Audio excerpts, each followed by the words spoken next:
महाभारत के युद्ध में धनुर्धर अर्जुन और दानवीर कर्ण आमने सामने युद्ध लड़ रहे थे। जब जब कर्ण का तीर आता था, अर्जुन का जो रथ था वो थोड़ा पीछे खिसक जाता था, और जब जब अर्जुन तीर चला रहे थे तो उस तरफ कर्ण का जो रथ था वो थोड़ा ज्यादा पीछे खिसक जाता था। जैसे ही कर्ण का तीर आके अर्जुन के रथ पर लगता, अर्जुन का रथ थोड़ा भी पीछे खिसकता, भगवान श्री कृष्ण कर्ण के साहस की, वीरता की प्रशंसा करने लगते। और जहां अर्जुन का तीर जाकर के कर्ण के रथ को लगता, वो बहुत पीछे खिसक जाता, लेकिन भगवान श्री कृष्ण ज्यादा प्रशंसा नहीं करते। अर्जुन से रहा नहीं गया कि क्या हो रहा है, तो उसने पूछ लिया कि भगवान देखो आप, मेरा वाला तीर जाता है, उसका रथ बहुत पीछे चला जाता है, उसका आता है, हमारा तो थोड़ा ही पीछे खिसकता है। भगवान श्री कृष्ण ने कहा कि मुझे उसकी प्रशंसा करनी जरूरी आवश्यक है। क्यों?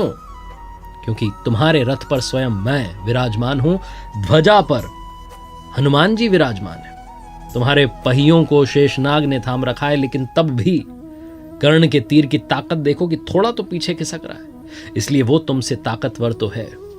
अर्जुन ने जब ये सुना और समझा तो उसका जो घमंड था वो चूर चूर हो गया, टूट गया। कर्ण महाभारत का अहम किरदार।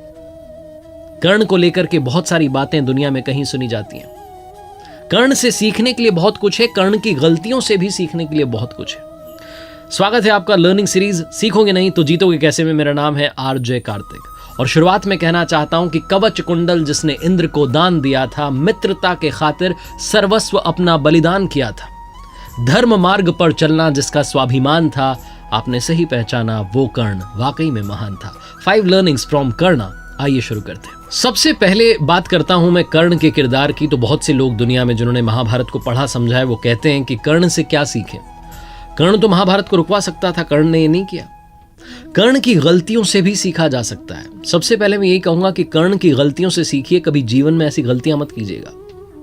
पहली गलती जो कर्ण ने की, हस्तिनापुर में जब सारे राजकुमार शिक्षा ग्रहण करके वापस आए, कौरव पांडव, तो सारे राजकुमारों की जो कला थी उसका प्रदर्शन करवाया जा रहा था। मैदान में सब इकट्ठे थे और सब अपने टैलेंट का शोकेस कर रहे थे।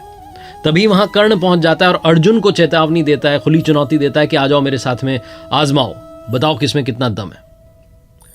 अब कर्ण जो था वो उम्र के हिसाब से युधिष्ठिर से बड़ा था, भीम से बड़ा था, यहां तक कि अर्जुन से काफी बड़ा था। बहुत एज डिफरेंस था। अपने से काफी छोटे को ऐसे ललकारना ये शोभा नहीं देता, और यही पहली गलती कर्ण ने कर दी थी। दूसरी गलती जो कर्ण ने की थी वो थी भरी राजसभा में जहां चौसर का खेल खेला जा रहा था, पांडव हार चुके थे, द्रौपदी को बुलाया गया, चीर हरण किया जा रहा था। तब दुर्योधन के ही भाई विकर्ण ने कहा कि ये गलत हो रहा है भैया, इसको रोक दीजिए। तब कर्ण विकर्ण से बहस करने लगा और कहने लगा कि ऐसी स्त्री के साथ तो यही सब होना चाहिए। बहुत सारे ऐसे शब्द कह दिए जो नहीं कहने चाहिए थे, और वही सब जो शब्द थे, वही जो दृश्य था, वही महाभारत का कारण बना। कर्ण चाहता तो वो रुकवा सकता था, वो नारी का सम्मान कर सकता था, लेकिन वो आवेश में आकर कहता चला गया और युद्ध का कारण बना। इसलिए जीवन में कभी भी किसी भी नारी का अपमान मत करना। दूसरी बात जो सीखी जा सकती है कर्ण के किरदार से, काफी सारी अच्छाइयां भी थी, दानवीर था कर्ण। दूसरी बात जो सीखी जा सकती है वो है बाउंस बैक करना। जीवन में विपरीत परिस्थितियों में भी खुद को टूटने नहीं देना।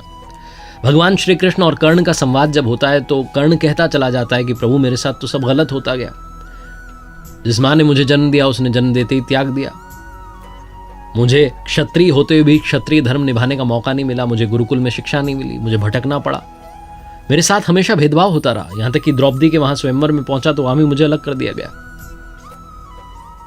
लेकिन कर्ण के जीवन से जो सीखने वाली बात है, उसने हर परिस्थिति में खुद को ढाला और उससे बाहर निकलने की सोची, बाउंस बैक करने की सोची। जब गुरुकुल में द्रोणाचार्य जी ने मना कर दिया था कर्ण को शिक्षा देने से, तो वो अपना गुरु को ढूंढने के लिए खुद निकल चुका था और गुरु परशुराम के पास जाकर के पहुंच चुका था। कर्ण ने खुद को तैयार किया एक योद्धा के रूप में, और जब जरूरत पड़ी तो अपने मित्र दुर्योधन का साथ देने के लिए महाभारत जैसा इतना बड़ा युद्ध भी लड़ा। तो कर्ण ये सिखाता है कि सिचुएशन चाहे जो हो, आप उससे बाहर निकल सकते हैं, आप बाउंस बैक कर सकते हैं। तीसरी बात जो कर्ण के जीवन से सीखने को मिलती है, शिक्षा का ही नहीं, शिक्षा देने वाले का भी उतना ही सम्मान कीजिए। कर्ण धनुर्विद्या सीखना चाहता था, गुरु द्रोणाचार्य जी के पास जाता है, वहां से इनको लौटा दिया जाता है, कहा जाता है कि हम तो सिर्फ क्षत्रिय को सिखाते हैं। कर्ण को कैसे भी धनुर्विद्या सीखनी होती है तो मालूम चलता है कि भगवान परशुराम जी के यहाँ सीखी जा सकती है, लेकिन वो सिर्फ ब्राह्मणों को सिखाते थे। तो कर्ण ब्राह्मण होने का नाटक करके वहां पहुंच जाता है कि मैं भी ब्राह्मण हूं, शिक्षा ग्रहण करने लगता है। एक दिन भगवान परशुराम जी अपने शिष्य की गोद में सर रख करके आराम कर रहे होते हैं। तभी एक बिच्छू आता है और कर्ण की जांघ पर डंक मारने लगता है। दर्द तो कर्ण को बहुत हो रहा होता है, लेकिन हटाता नहीं है कि गुरुजी की नींद ना खुल जाए। भगवान की नींद खुल गई तो बहुत गुस्सा होंगे, नाराज होंगे, और वो विश्राम कर रहे हैं, उन्हें विश्राम करने दिया जाए तो सह लेता है सारे दर्द को। बिच्छू चला जाता है डंक मार के, खून बहने लगता है। कुछ समय के बाद में भगवान परशुराम की नींद खुलती है। वो देखते हैं कि कर्ण की जांघ में से खून बह रहा है। तो कहते हैं कि तुम ब्राह्मण नहीं हो सकते, इतनी सहनशीलता सिर्फ क्षत्रिय में होती है, कौन हो तुम बताओ। और गुस्सा आ जाता है और वो श्राप दे देते हैं कि तुम मेरी विद्या को तब भूल जाओगे जब सबसे ज्यादा जरूरत होगी, सबसे ज्यादा आवश्यकता होगी, उस समय तुम्हें याद ही नहीं आएगा। कर्ण चरणों में गिर जाता है, कहने लगता है भगवान ऐसा श्राप मत दीजिए। लेकिन श्राप एक बार दे दिया, वापस तो लिया नहीं जा सकता। वो कहता है कि मुझे नहीं पता मैं किस कुल में पैदा हुआ, कहाँ मेरा जन्म हुआ, मुझे कुछ पता ही नहीं है। मुझे बस धनुर्विद्या सीखनी थी, इसलिए आपके पास चला आया। भगवान परशुराम फिर अपने शिष्य को देख करके, दया करके अपना विजय धनुष जो है दे देते हैं। एक और श्राप है जो कर्ण की मृत्यु का कारण बनता है। एक बार जंगल में राक्षस का पीछा करते हुए कर्ण दौड़ा चला जा रहा होता है और वो तीर चला देता है। तो तीर राक्षस की जगह जाकर के गाय को लग जाता है। गाय का स्वामी ब्राह्मण होता है। जब वो ब्राह्मण देव वहां आते हैं तो कहते हैं तुमने क्या कर दिया, एक असहाय को मार दिया। तुम भी जब असहाय रहोगे तो तुम्हें कोई मार देगा। और यही होता है युद्ध भूमि में, जब अर्जुन से सामना होता है तो विद्या भूल जाता है कर्ण। उसके रथ का पहिया दलदल में फंस जाता है, अर्जुन तीर चला देते हैं और कर्ण की मृत्यु हो जाती है। लेकिन सार ये है कि जिसने शिक्षा दी उनका भी सम्मान कीजिए और जो शिक्षा मिली उसका भी सम्मान कीजिए। चौथी बात जो सीखनी चाहिए कर्ण के जीवन से, कर्ण ने ना सिर्फ मित्रता की बल्कि मित्रता को निभाया भी। आज की लाइफ में बहुत सारे फ्रेंड्स होते हैं हमारे, लेकिन बहुत सारे फ्रेंड्स में से बहुत कम फ्रेंड्स होते हैं जो हमारी फ्रेंडशिप को निभाते हैं। कर्ण को मालूम था कि जीत इस महाभारत के युद्ध में पांडवों की होगी, क्योंकि उनके साथ में भगवान श्री कृष्ण खड़े हुए। लेकिन फिर भी कर्ण लड़ता चला गया, एक बार भी ना नहीं कहा। अपने मित्र दुर्योधन को यह भरोसा दिलाता गया कि हमारी जीत होगी, हम लड़ेंगे, हम जीतेंगे। कौरवों की पूरी सेना आंख मूंद करके कर्ण पर विश्वास करती थी। दुर्योधन ने भी मित्रता निभाई थी। जब पांडवों ने कहा कि कर्ण कोई राजा तो है नहीं, हमसे युद्ध कैसे करेगा, तो तुरंत एक राज्य का राजा दुर्योधन ने कर्ण को बना दिया था। कर्ण को जब महाभारत के युद्ध में बीच में मालूम चलता है कि उसकी जो असली मां है वो कुंती है, वो पांडवों का ही भाई है, तब वो मां कुंती को प्रणाम करके कर्ण कहता है कि मां माफ करना, लेकिन इस युद्ध में आपके 5 ही बेटे बचेंगे।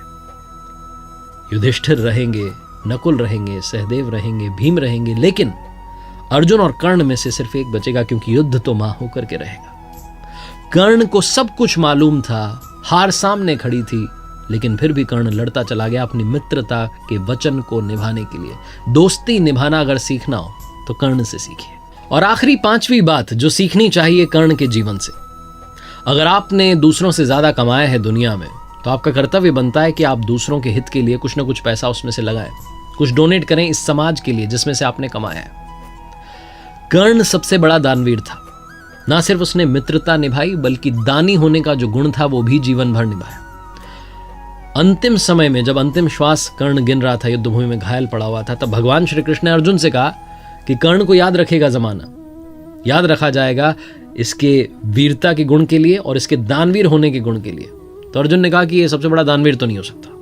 तो भगवान श्री कृष्ण ने कहा अभी बता देते हैं तुम्हें। ब्राह्मण का वेश धर करके पहुंच गए भगवान कर्ण के पास जो युद्धभूमि में घायल पड़ा हुआ था, और जाकर के कहने लगे कि आए तो हम आपसे मदद मांगने के लिए थे, लेकिन आप तो खुद ही अभी अपने अंतिम श्वास गिन रहे हैं, चलिए हम चलते हैं, बाद में आते हैं, अब आपसे मिलेंगे, किसी अगले जन्म में मिलना होगा। तो कर्ण ने कहा रुकिए महाराज, आप आए ब्राह्मण देव और आप खाली कैसे जा सकते हैं, माना कि मेरी मृत्यु बस होने ही वाली है। लेकिन तुरंत कर्ण ने युद्धभूमि में से पत्थर उठाया, अपना सोने का दांत तोड़ करके उनको दे दिया और कहा ये ले जाइए, मुझे क्षमा कीजिएगा, मैं आपकी ज्यादा मदद नहीं कर पाया। भगवान श्री कृष्ण बड़े प्रसन्न हुए और तुरंत अपने वास्तविक स्वरूप में आ गए और कहा कर्ण मांगो, क्या मांगना चाहते हो, मैं तुम्हारी दानवीर होने की इस क्षमता से बहुत प्रसन्न हूं, तुम इस दुनिया को कुछ न कुछ देते ही चले गए। कर्ण ने अपने अंतिम समय में भगवान श्री कृष्ण से 3 वरदान मांगे थे। सबसे पहला कर्ण ने कहा कि मेरे साथ में जिस तरीके का अन्याय हुआ, आप अपने अगले जन्म में सुनिश्चित कीजिएगा कि मेरे वर्ग के लोगों के साथ में अन्याय ना हो। दूसरा कर्ण ने वरदान मांगा कि भगवान आपका अगला जन्म मेरे ही राज्य में हो। और तीसरा कर्ण ने वरदान मांगा कि मेरा अंतिम संस्कार ऐसा व्यक्ति करे जो पाप मुक्त हो। कहा जाता है कि भगवान श्री कृष्ण ने अपनी हथेली में कर्ण का अंतिम संस्कार किया था। आखिरी में बस ये कहना चाहता हूं कि जीवन में 2 मित्र हमेशा बनाना। पहले भगवान श्री कृष्ण जैसे जो ना लड़ें फिर भी आपकी जीत पक्की कर दें, और दूसरे कर्ण जैसे जिन्हें मालूम हो कि हार सामने खड़ी है लेकिन फिर भी आपका साथ ना छोड़ें। देखते रहिए मेरे साथ हर सोमवार सुबह 9:30 बजे मोटिवेशनल कहानी और हर शुक्रवार सुबह 9:30 बजे लर्निंग सीरीज का एक नया वीडियो।